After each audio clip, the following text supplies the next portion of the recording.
নিতাই আর রতন বাবার এই রূপ দেখে কাঁপতে কাঁপতে হাড়গুলো এক জায়গায় জড়ো করল। ভৈরব বাবা তার ঝুলি থেকে ঘি আর চন্দন কাঠ বের করে দিলেন। জ্বালা জ্বালা, দেশলাই জ্বালা। পল্টু দেশলাই জ্বালাতে যাচ্ছে, কিন্তু কিছুতেই জ্বলছে না। বাতাস এত জোরে বইছে যে কাঠি নিভে যাচ্ছে। ওদিকে ভূতগুলো আরো কাছে চলে আসছে। তারা এখন গন্ডিতে ধাক্কা মারছে। মনে হচ্ছে যেন তারা অদৃশ্য কাছে বারবার বাড়ি খাচ্ছে। রাত তখন ঠিক কটা বাজে বলা মুশকিল, তবে আন্দাজ 2-2:30 হবে। গ্রামের নাম রসুলপুর। এমনিতে গ্রামটা বেশ শান্ত, কিন্তু ইদানিং কেমন যেন একটা থমথমে ভাব। চারদিক ঘুটঘুটে অন্ধকার, অমাবস্যার রাত বলে কথা। গ্রামের শেষ মাথায় ভুবন মুগুলের ঘর। ভুবন গ্রামের পুরনো চাষি, বয়স 50-এর কোঠায়। সারাদিন মাঠে খেটে খুঁটে রাতে একটু আয়েশ করে ঘুমাচ্ছিল, কিন্তু পেটের ব্যথায় ধর্মর করে উঠে বসতে হলো তাকে। রাতে মনে হয় শাকচুন্নির মতো গোগ্রাসে বাসি রুটি আর ডাল খেয়েছিল, তাই এখন তার পেটটা গুড়গুড় করছে।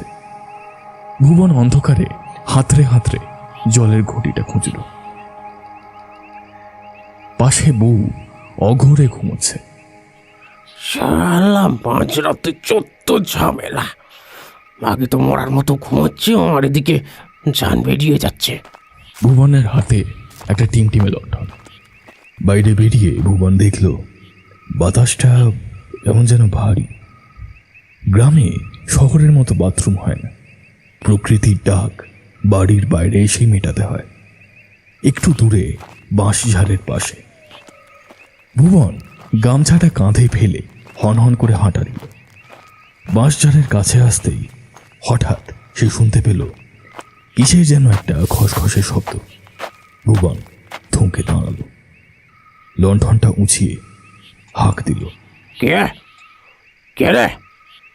কেউ গাড়ে? হ্যাঁ, মাঝরাতে ইয়ার্কি মারছিস না? পরে দিচ্ছি লাঠি নিয়ে হাড় গুঁড়ো করে দেবো কিন্তু। কোনো উত্তর নেই, শুধু বাতাসের শাঁ শাঁ শব্দ। ভুবন ভাবল শিয়াল টেয়াল হবে বোধহয়। গ্রামের দিকে শিয়ালের উপদ্রব খুব। ভুবন আবার পা বাড়ালো, কিন্তু 2 পা এগোতেই নাকে এলো একটা পচা ভ্যাপসা গন্ধ। ঠিক যেমন মরা গরু পচে গেলে যেমন গন্ধ বেরোয়, তার থেকে জঘন্য গন্ধ। ভুবন নাকে গামছা চাপা দিল। কি গন্ধ রে বাবা! কেউ কি মরা জন্তু ফেলে গেল নাকি? হঠাৎ বাথরুমের টিনের চালের ওপর থেকে একটা বিশাল কালো ছায়া ধপাস করে ভুবনের সামনে পড়ল। ভুবন চমকে 3 হাত পিছিয়ে গেল। হাত থেকে লণ্ঠনটা পড়ে গিয়েও নিবল না, কাত হয়ে জ্বলতে থাকল। সেই আলোয় ভুবন যা দেখল তাতে তার গায়ের রক্ত জল হয়ে গেল। সামনে দাঁড়িয়ে আছে একটা বিশাল জন্তু। তাকে দেখতে বাঘের মতো, কিন্তু ঠিক বাঘ নয়। গায়ের চামড়া পচা, জায়গায় জায়গায় মাংস খসে হাড় বেরিয়ে আছে, আর চোখ দুটো, ওরে বাপরে বাপ, যেন দুটো জ্বলন্ত কয়লা। ভুবন এইবার তোতলাতে শুরু করলো। কে কে কে তুই? হ্যাঁ, কি চাস? কি চাস? জন্তুটা কোনো বাঘের মতো গর্জন করল না, বদলে একটা মানুষের মতো কিন্তু পৈশাচিক গলায় খিলখিল করে হেসে উঠল। আজ আর নিস্তার নেই ভুবন, অনেকদিন তাজা মাংস খাইনি রে। ভুবনের গলা দিয়ে তখন আর স্বর বেরোচ্ছে না। সে প্রাণপণে চিৎকার করতে চাইল, বাঘ বাঘ বাঁচাও, কিন্তু মুখ দিয়ে শুধু গোঙানি ছাড়া কিচ্ছু বেরোলো না। জন্তুটা এক পা করে তার দিকে এগিয়ে এলো।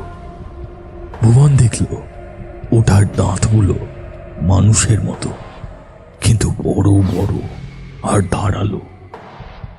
ভুবন বলল, আমাকে ছেড়ে দে, আমার ঘরে ছোট্ট একটা বাচ্চা আছে, দোহাই তোর আমায় ছেড়ে দে।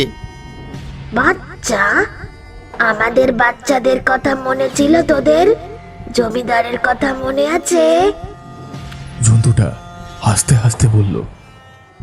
এরপর ভুবন কিছু বোঝার আগেই জন্তুটা তার এক থাবায় ভুবনকে মাটিতে ফেলে দিল।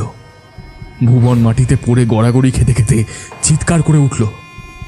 ওরে বাপ রে বাপ, পড়ে গেলাম রে। ওরে কে আছিস, বাঁচা বাঁচা, শালা শালা বাগে গেল রে। ওরে বাপ রে বাপ। কিন্তু সেই আর্তনাদ গ্রামের কারোর কান পর্যন্ত পৌঁছল না। জন্তুটা ভুবনের পা ধরে হিঁচড়ে টানতে টানতে চলল সেই গ্রামের শেষ প্রান্তের কুখ্যাত বাচ্চা পোতার মাঠের দিকে। ভুবন প্রাণপণে মাটি খামচে ধরার চেষ্টা করলো বাঁশ ঝাড়ে শিকড় ধরার, কিন্তু কিচ্ছু লাভ হলো না। অন্ধকারের মধ্যে সে হারিয়ে গেল। শুধু তার হাতের ঘটিটা পড়ে রইল বাঁশ ঝাড়ের মাঝে। পরদিন সকালে ভুবনের বউয়ের কান্না শুনে গ্রামের লোক জড়ো হয়েছে। হিরণ কাকা গ্রামের বড়, তিনি গম্ভীর মুখে বসে আছেন দাওয়ায়। রতন গ্রামের এক তেজি যুবক হাঁপাতে হাঁপাতে ছুটে এলো মাঠের দিক থেকে। তার মুখ ফ্যাকাশে। রতন বলল, কাকা, সর্বনাশ হয়েছে, ভুবন কাকাকে পাওয়া গেছে। কোথায়? কি হয়েছে? হিরণ কাকা জিজ্ঞেস করল। ওই বাচ্চা পোতার মাঠের ঠিক মাঝখানে লাশটা পড়ে আছে, কিন্তু দেখার মতো অবস্থায় নেই কাকা। নাড়ি ভুড়ি সব বের করা, মনে হয় কোনো জানোয়ার খুবলে খেয়েছে।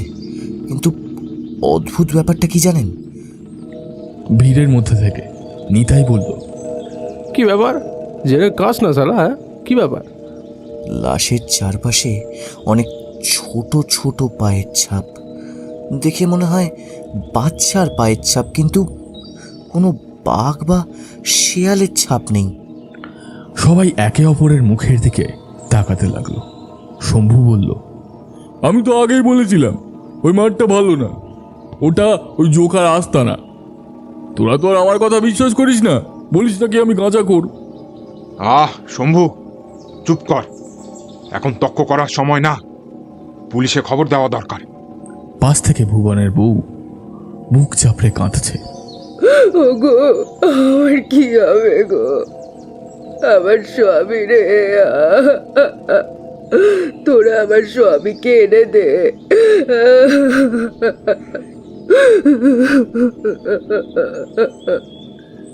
গ্রামের আরেক বুড়ো হরিপদ দাদু লাঠিতে ভর দিয়ে দাঁড়িয়েছিলেন। তিনি কাঁপা কাঁপা গলায় বললেন, পুলিশে খবর দিয়ে কি বালটা হবে? হিরণ, এটা পুলিশ কেস নয়, বোঝার চেষ্টা কর। এটা অন্য ব্যাপার। গত 1 মাসে এই নিয়ে 4 জন গেল। পুলিশ কি ভূতের পোঁদে ডান্ডা মারবে? বন্দুকের গুলি কি হাওয়ায় লাগবে? তাহলে কি করবেন দাদু? আমরা কি হাত গুটিয়ে বসে থাকবো? আর ওই ভূতগুলো আমাদের একে একে মেরে শেষ করে দেবে, তাই তো? মুখ সামলে কথা বল নেতাই, ওটা অভিশপ্ত জায়গা। আমার মনে হয় তারাপীঠ থেকে কাউকে আনা দরকার। ভৈরব বাবার নাম শুনেছিস নাকি? উনি নাকি শ্মশানে থাকেন, মরা মানুষের খুলিতে জল খান।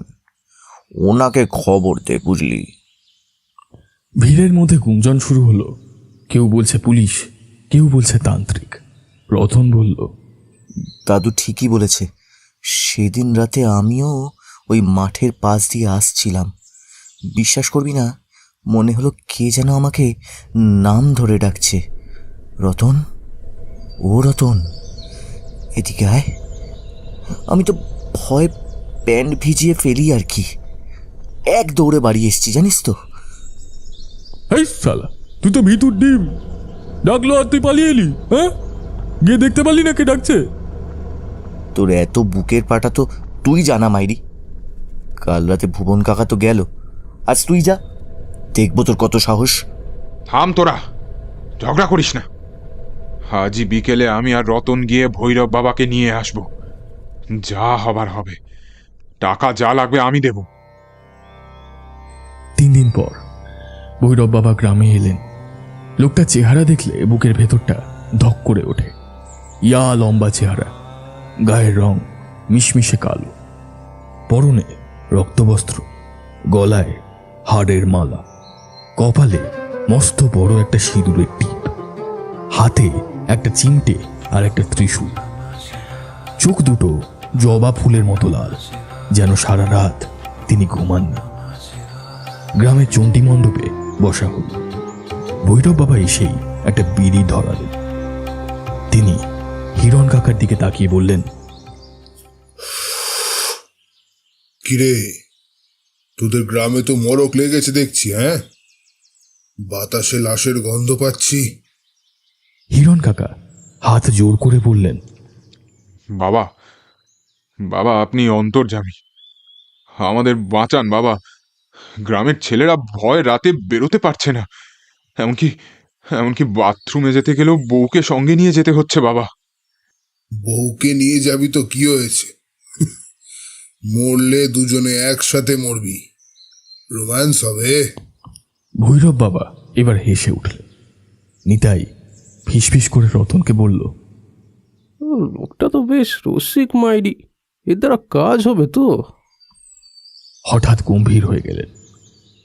চিমটাটা মাটিতে ঢুকতে ঢুকতে তিনি বললেন, চল তো, আমাকে ওই জায়গায় নিয়ে চল যেখানে লাশ পাওয়া গেছে, সেখানে চল। সবাই মিলে চলল গ্রামের শেষ প্রান্তে। সন্ধে হয়ে এসেছে, সূর্য ডুবু ডুবু প্রায়। বাচ্চা পোতার মাঠের কাছে আসতেই ভৈরব বাবা থমকে দাঁড়ালেন। তিনি নাক টেনে জোরে একটা শ্বাস নিলেন, তারপর বললেন,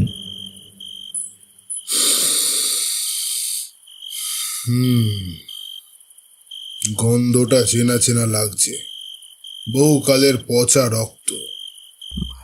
বাবা, ভেতরে যাবেন না, ওখানেই তো। রতন ভয় ভয় বলল।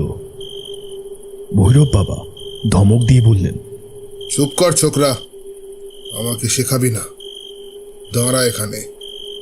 তিনি মাঠের মাঝখানে গিয়ে বসলেন। ঝুলি থেকে কিছু ছাই বের করে চারিদিকে ছড়িয়ে দিলেন। তারপর বিড়বিড় করে মন্ত্র পড়তে লাগলেন। ওম হ্রিং ক্লিং চামুণ্ডায় বিচ্ছে, ওম ফট স্বাহা। ওম হ্রিং ক্লিং চামুণ্ডায় বিচ্ছে, ওম ফট স্বাহা। হঠাৎ মাঠের মাঝখান থেকে একটা দমকা বাতাস উঠল। ধুলোবালি উড়ে সবার চোখে মুখে লাগলো। ভৈরব বাবা চিৎকার করে উঠলেন, ওরে তোরা সরে যা, সরে যা বলছি, সরে যা, ওরা রেগে আছে, সরে যা। ভৈরব বাবা এবার চোখ বন্ধ করে কাঁপতে লাগলেন। কিছুক্ষণ পর তিনি শান্ত হলেন। চোখ খুলে যখন তিনি তাকালেন, তখন তার চোখ দিয়ে যেন আগুন বেরোচ্ছে। তিনি ফিরে এসে হিরণ কাকাকে বললেন, সর্বনাশ, তোদের এই গ্রামে এক মহা পাপ হয়েছিল রে, আজ থেকে 150 বছর আগে। কি পাপ বাবা? আমরা তো কোনো পাপ করিনি। ভৈরব বাবা একটা বিড়ি ধরালেন। ভৈরব বাবা বলতে শুরু করলেন,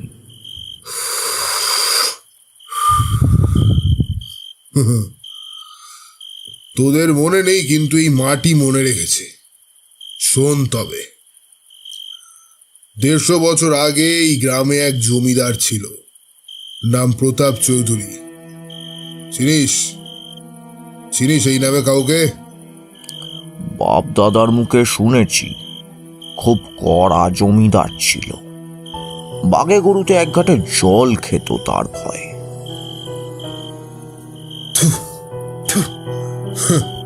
করা না ছাই, ওটা ছিল একটা জানোয়ার। শোরের বাচ্চারা মেয়ে মানুষ দেখলেই পাগল হয়ে যেত। গ্রামের কোনো গরিবের বউ বা মেয়ে সুন্দরী হলে তাকে আর ছাড়তো না, জোর করে তুলে নিয়ে যেত তার বাগান বাড়িতে। তারপর ফুর্তি করে মেরে এই মাঠে পুঁতে দিত। ভাবতো কেউ জানবে না। শুধু তাই নয়, বেটার টাকার লোভ ছিল সাংঘাতিক।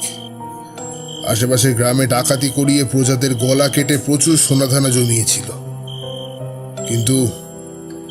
কিন্তু তার মনে কোনো শান্তি ছিল না। সে জানতো মোলে এই সম্পত্তি সে সাথে নিয়ে যেতে পারবে না। তাই সে এক ফন্দি আঁটলো। কি ফন্দি বাবা? সে ঠিক করলো তার সব সম্পত্তি এই মাঠের নিচে পুঁতে রাখবে, আর পাহারাদার হিসেবে রাখবে ওই সব অতৃপ্ত আত্মাকে। সে কয়েকজন তান্ত্রিক দিয়ে জ্যান্ত বাচ্চাদের এই মাঠে পুঁতে দিয়েছিল। ওই বাচ্চারা আর এই মেয়েগুলো এখন প্রেত ওই ধন পাহারা দিচ্ছে। জমিদার নিজে অপঘাতে মরেছিল, কিন্তু তারই পাপ এই গ্রামকে ছাড়েনি। তার মানে বাবা, ওই ভূতেরাই কি মানুষ মারছে?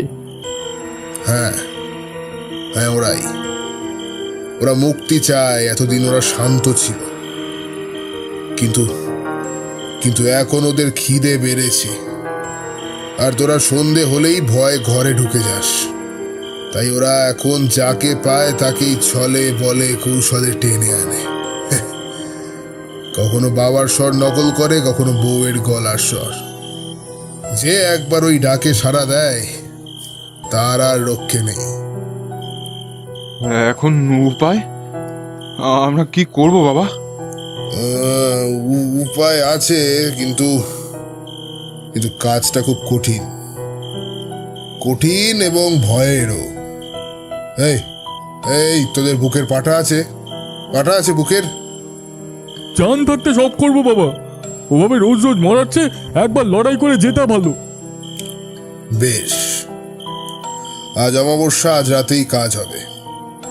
ওই মাঠ খুঁড়ে সব কঙ্কাল আর জমিদারের সেই সিন্দুক বের করতে হবে। কঙ্কালগুলোকে চিতায় পুড়িয়ে শ্রাদ্ধ করতে হবে, আর গয়ায় গিয়ে পিণ্ডদান করতে হবে। তবেই ওরা মুক্তি পাবে, বুঝলি? আর ওই সিন্ধুক, ওটাতে কি আছে? সোনা দানা হিরে জহরত। কিন্তু খবরদার, ওটা পাপের ধন। ওটা কেউ ছুবি না। ওটা গ্রাম থেকে বহু দূরে সরাতে হবে।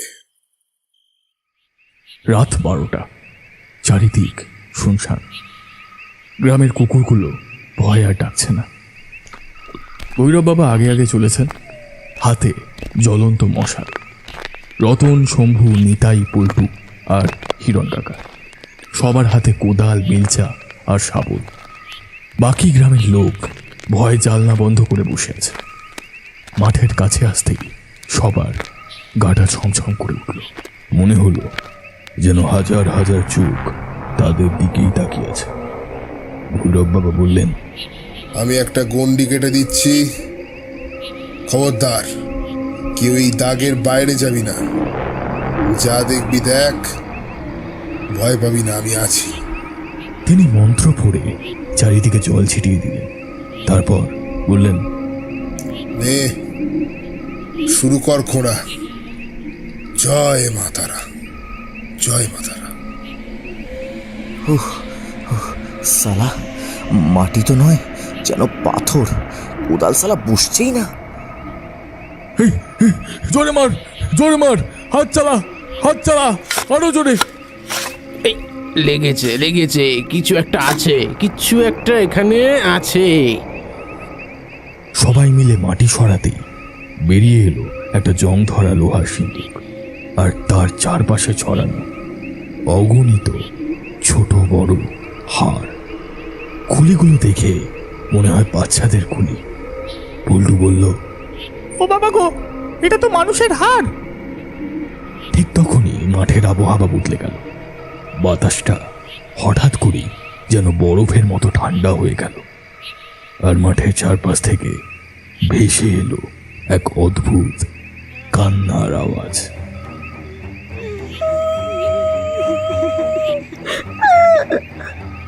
আমাদের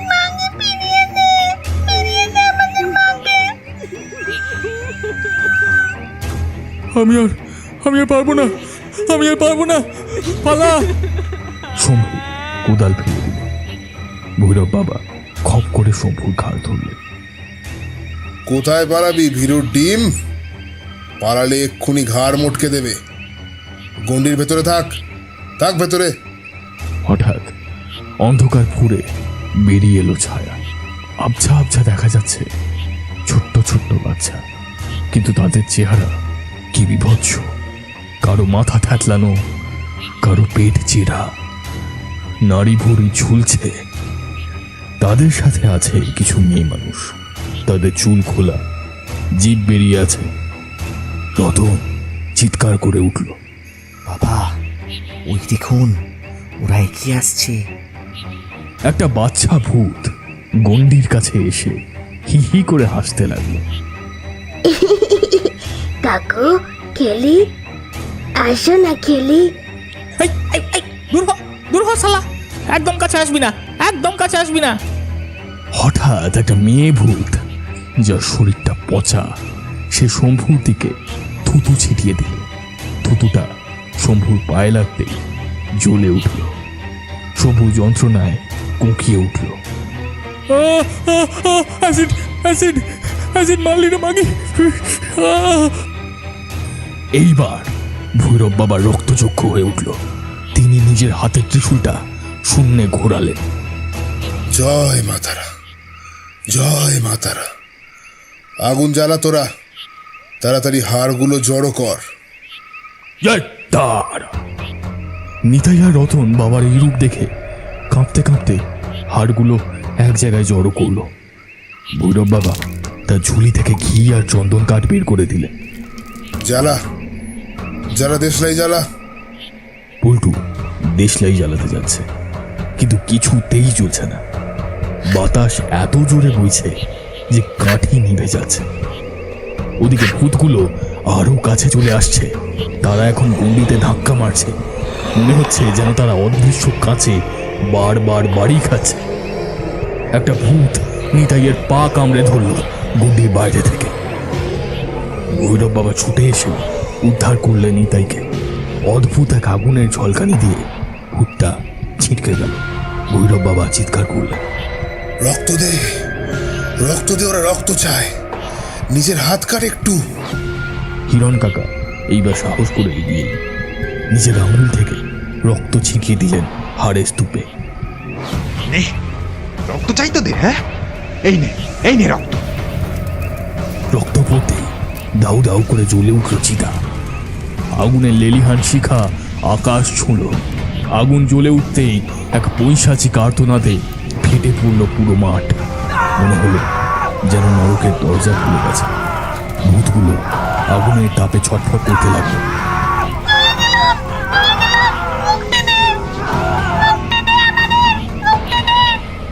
ভৈরব বাবা মন্ত্র পড়লেন তারও স্বরে, মুক্তি ভাব, শান্তি ভাব, মুক্তি ভাব, শান্তি ভাব। প্রায় ঘন্টাখানিক ধরে চলল সেই চিতা। আগুন তাপে ভূতগুলোর কালো ছায়া আস্তে আস্তে মিলিয়ে যেতে লাগলো। বাতাসটা হালকা হলো, সেই পচা গন্ধটাও আর নেই।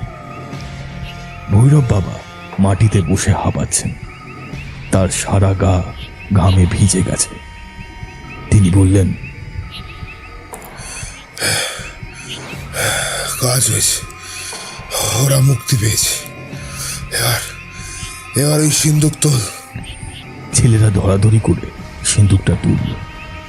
রতন একটা শাবল দিয়ে তালাটা ভাঙল। ডালা খুলতে সবার চোখ ধাঁধিয়ে উঠল। ভেতরে থরে থরে সাজানো সোনার মোহর, হীরের হার, চুনি, পান্না। নিতাইয়ের চোখ চকচক করে উঠল। সে হাত বাড়ালো একটা হীরের দিকে। বাবা বলছে এটা হার নিলে কি হয়? বকে দেবো, কেউ জানবে না। ভৈরব বাবা ঠাস করে এক চড় মারলেন নিতাইয়ের গালে। চুপ কর লবি কুত্তা। এই টাকার উপর হাজার বাচ্চার রক্ত লেগে আছে। 1 টাকা নিবি তো নির্বংশ হয়ে যাবি। তোর বউ বাচ্চা সব রক্ত বমি করে মরবে। ভুল হয়ে গেছে বাবা, মাফ করে দিন, ভুল হয়ে গেছে। পরের দিন সকালে গ্রামের সবাই মিলে একটা লরি ভাড়া করল। সিন্দুকটা লরিতে তোলা হলো। ভৈরব বাবা, হিরণ কাকা আর গ্রামের ছেলেরা চলল পাশের জেলায় এক বড় কালী মন্দিরে। জায়গাটা প্রায় 50 মাইল দূর। মা কালী সেখানে খুব জাগ্রত। মন্দিরে পৌঁছে সিন্দুকটা নামানো হলো। মন্দিরের প্রধান পুরোহিত সিন্দুকটা দেখে হাঁ হয়ে গেলেন। এত সম্পত্তি আপনারা সব দান করবেন? হিরণ কাকা হাত জোর করে বললেন, হ্যাঁ ঠাকুর মশাই, এটা পাপের টাকা, অভিশপ্ত ধন, আমার চাই না। আপনি এর অর্ধেক দিয়ে মায়ের মন্দির ভালো করে বাঁধিয়ে দিন, মায়ের ভোগের ব্যবস্থা করুন, আর বাকি অর্ধেকটা দিয়ে একটা অনাথ আশ্রম করে দিন, যাতে আর কোনো বাচ্চা অনাহারে না মরে। বাবা, ধন্য আপনারা। মা কালীর কৃপায় আপনাদের গ্রামের সব দোষ কেটে যাবে। আমার কাজ শেষ, এবার আমি চললাম। তবে মনে রাখবি, লোভ আর পাপ এই দুটো জিনিস বাপকেও ছাড়ে না। হ্যাঁ, ওই জমিদার বেটা ভেবেছিল মেরে ধরে সুখ করবে, শেষমেশ তার হাড় গোড়ো পুড়ল, সম্পত্তিও গেল। আর তোরাও সুখে থাকবি, বুঝলি? চললাম আমি। জয় তারা।